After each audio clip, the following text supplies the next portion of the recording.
Bonjour les béliers et bienvenue pour votre guidance de la semaine du 10 au 16 juin 2024. Donc je vous rappelle que c'est une guidance générale. Ne prenez que ce qui résonne avec votre situation. Et si les messages de votre signe solaire ne vous parlent pas, n'hésitez pas à consulter votre ascendant et votre signe lunaire. Je vous rappelle également que ce ne sont ni des prédictions ni des prévisions, mais des énergies dont vous pouvez vous saisir, qui sont là pour vous guider, vous soutenir, vous accompagner, vous inspirer. Mais voilà, tout repose entre vos mains, je vous le rappelle. Pensez également à consulter vos guidances mensuelles, vos messages de nouvelle lune, mais également les guidances autour de la rétrogradation de Pluton. Ok, c'est le bazar. Et vous avez les liens vers les différentes playlists dans la description qui se trouve sous la vidéo.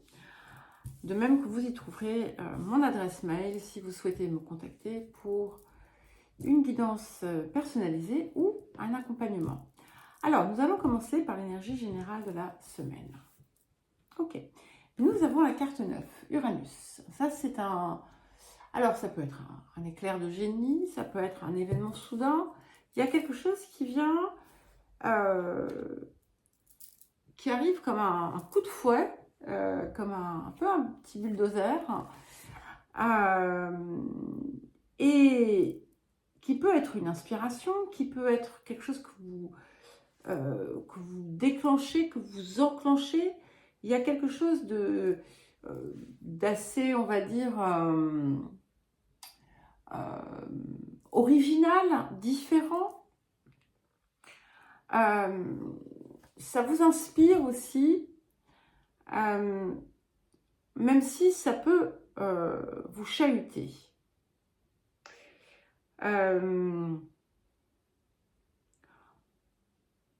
Ça peut être une réalisation soudaine, hein, comme une espèce de lumière là, qui vous vient, un éclair de génie, voilà, hein, qui arrive. Ça peut aussi indiquer des changements très rapides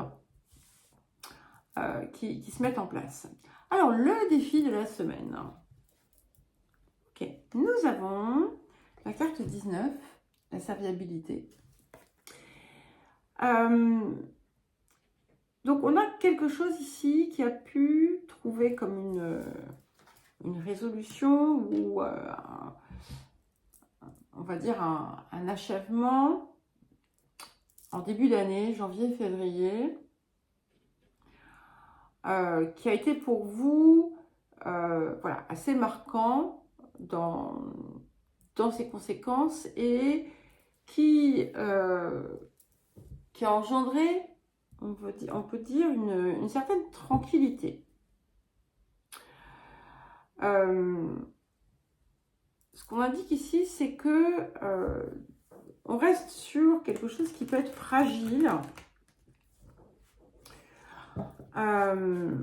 et surtout le défi ici va être de ne pas céder à l'impulsivité. Alors, ça ne va pas forcément être facile pardon, avec Uranus ici. Donc, si vous avez comme ça des idées, des éclairs de génie, cadrez le tout. Voilà, structurez les choses. Il y a une marge de prudence qui est nécessaire pour vous. Un petit peu comme si vous marchiez sur un fil en quelque sorte. Où vous pouvez passer du tout au rien, du rien au tout.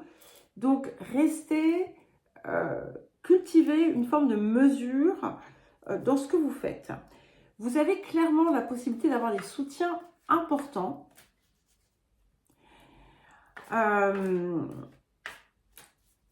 Et on vous invite d'ailleurs à aller chercher la compétence, là où vous accordez votre confiance. Alors, ça va être important aussi de faire les choses en conscience. Autour de chacun de vos actes, d'y mettre la conscience et l'intégrité, et vous assurer de clarifier toutes les intentions qu'il peut y avoir. Voilà, ça va être important. Alors, message ou conseil supplémentaire.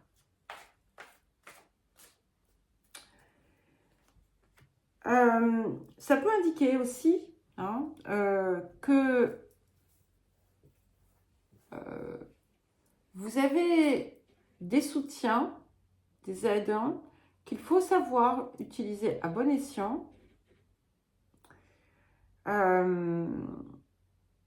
Voilà, pour éviter les déconvenus. Attention, il n'y a rien de...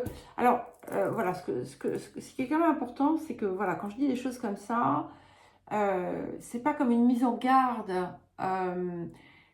D'abord, c'est simplement une possibilité, d'accord? Mais c'est intimement lié à ce qui se passe à l'intérieur de vous. C'est pour ça que je fais ce lien avec l'intégrité et la pureté d'intention.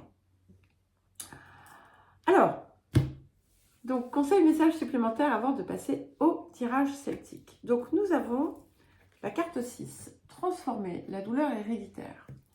Donc il y a quelque chose ici qui, d'abord, qui vous retient dans le passé. Et vous devez comprendre que le passé n'a pas à vous retenir et n'a pas à colorer la vie d'aujourd'hui et la vie que vous construisez. Il vous appartient de choisir de déconstruire certaines choses et de ne pas rester dans certaines limitations liées à des, comment dire,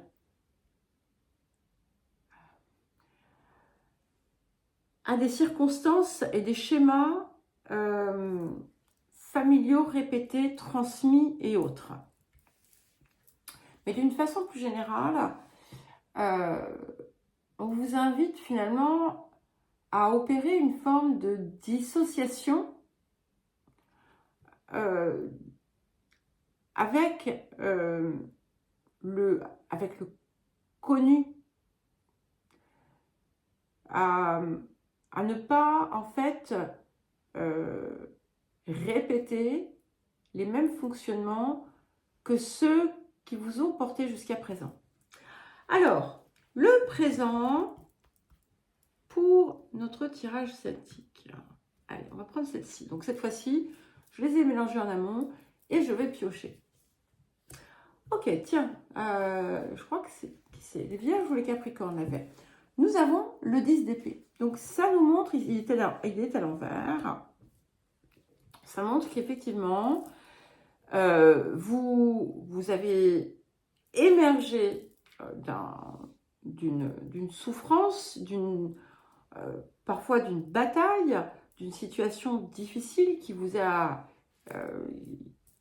voilà, qui a pu vous démolir pour certains et certaines. Mais là, en fait, vous en ressortez d'une certaine façon glorifié, avec aussi toute une lumière apportée par les enseignements extrêmement riches que cette situation a pu, on va dire, vous apporter. Et c'est important justement d'y prêter une attention toute particulière. Alors, vers quoi est-ce que nous allons? Le valet de denier. Donc, on est vraiment dans une reconstruction, d'accord? Et d'ailleurs, Uranus, ça peut être un petit peu la tour où en fait, on déconstruit pour reconstruire. Et ici, on reconstruit de façon inspirée. on a de bonnes nouvelles, on a des choses qui viennent aussi vous renflouer, qui sont porteuses et qui sont, encore une fois, inspirées. Alors, les énergies du passé, nous avons le chevalier de coupe. Donc, clairement, vous avez reçu par le passé quelque chose qui est venu vous énergiser, vous redonner la confiance, vous redonner l'accès peut-être aussi à votre cœur qui avait pu être perdu dans la bataille. Ça peut être quelque chose qui vous a vraiment donné de l'espoir aussi. Alors, vers quoi est-ce que nous allons? Vers quoi vous tendez? Et nous avons la tempérance. Donc, j'aime beaucoup parce que, vous voyez, c'est pour ça, je crois que c'est pour ça que j'ai dû insister en vous disant, attention, ce n'est pas une mise en garde, n'ayez pas peur. On n'est pas dans la peur ici, puisque on a la tempérance. Et ce que j'aime beaucoup, c'est qu'avec la tempérance, vous retrouvez pleinement votre feu, vous réintégrez votre énergie d'eau, votre cœur, ici, et vous allez, en fait, créer comme un nouveau monde, d'une certaine façon, qui va être bien plus sain, bien plus équilibré pour vous, et bien davantage en adéquation avec votre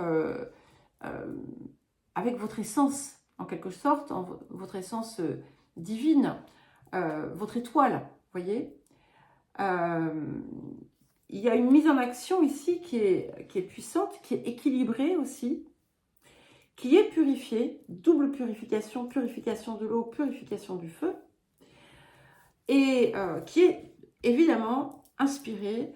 La tempérance, c'est aussi une figure angélique, d'accord?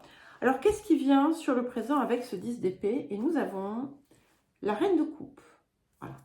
Donc ici, c'est un petit peu aussi comme si vous reconstruisiez une dimension qui avait été laissée de côté. Alors, il peut y avoir un coup de cœur, il peut y avoir un coup de foudre, ou comme ça, la compréhension d'un intérêt quelconque. On a quand même cavalier de coupe, reine de coupe, donc c'est quelque chose qui a envie de peut-être de s'installer dans votre vie, que vous soyez femme ou que vous soyez homme, mais voilà, vous pourriez aussi être freiné par un vécu lourd. Alors, qu'est-ce qui vient accompagner la tempérance et le valet de denier? Nous avons le valet de coupe. Alors, valet de coupe, chevalier de coupe, reine de coupe. Il y a clairement quelque chose ici qui se passe sur le plan émotionnel. En tout cas, oui ou non, ça montre bien aussi que vous allez vraiment savoir opérer en accord avec vous-même, dans la ligne de votre cœur. C'est-à-dire que vous n'allez pas vous compromettre en allant, en acceptant, en faisant des choses qui vous mettent en porte-à-faux avec vous-même. On a une énergie supérieure ici qui vient s'installer. Alors, votre posture. Ok, nous avons l'ermite. Alors, c'est très intéressant parce que ça confirme bien qu'on a compris les leçons. On est parvenu à la fin d'un cycle d'épreuves, peut-être. Mais avec cette ermite, il va falloir utiliser cette lampe pour regarder autrement. Il y a autre chose que vous êtes appelé à regarder et changer votre perspective. Alors, les facteurs environnants, nous avons le 4 de denier. Donc, des ressources qui viennent à vous, ça peut être des rentrées d'argent, une augmentation, un accroissement en tout cas de votre bien-être matériel, mais ne l'oubliez pas, il va falloir modifier les comportements. Voilà, apprendre à gérer autrement les choses. Alors, les émotions intérieures. Ok, nous avons le 9 de bâton. Donc, j'aime bien, hein, parce que d'abord, sur votre posture, on a un 9 avec l'ermite. Ici, on a, on va dire, un avatar de l'ermite, avec le 9 de bâton, qui est un 9 également, et qui, voilà, qui vous donne envie, en fait, hein, d'entreprendre une nouvelle aventure avec, certes, prudence, mais aussi confiance. Et en fait, avec aussi, là encore, vraiment les enseignements du passé. C'est-à-dire que vous n'allez pas retourner en arrière ou stagner dans une situation pleine de potentiel pour ensuite lui tourner le dos. Non, vous allez avancer. Alors, qu'est-ce qu'on a pour terminer? Et nous avons le jugement. Alors, Uranus ici, le jugement là, il y a vraiment quelque chose de très positif qui vient. Il y a des changements soudains. Hein, vous n'êtes pas à l'abri de surprises, voilà, de situations inattendues. Alors, vous le savez, c'est pas forcément voilà, là, ce jour-ci ou dans la semaine, mais voilà, c'est en préparation d'une certaine façon. Et c'est aussi parce que derrière le jugement, eh bien, on a ces personnes qui se rencontrent, d'accord? Le jugement, c'est aussi le 2. Donc, avec toutes ces coupes, il peut y avoir ce que l'on ne croyait plus possible qui arrive dans votre vie. Voilà les béliers. Bien écoutez, je vous souhaite une belle semaine. Je vous embrasse et je vous dis à très vite.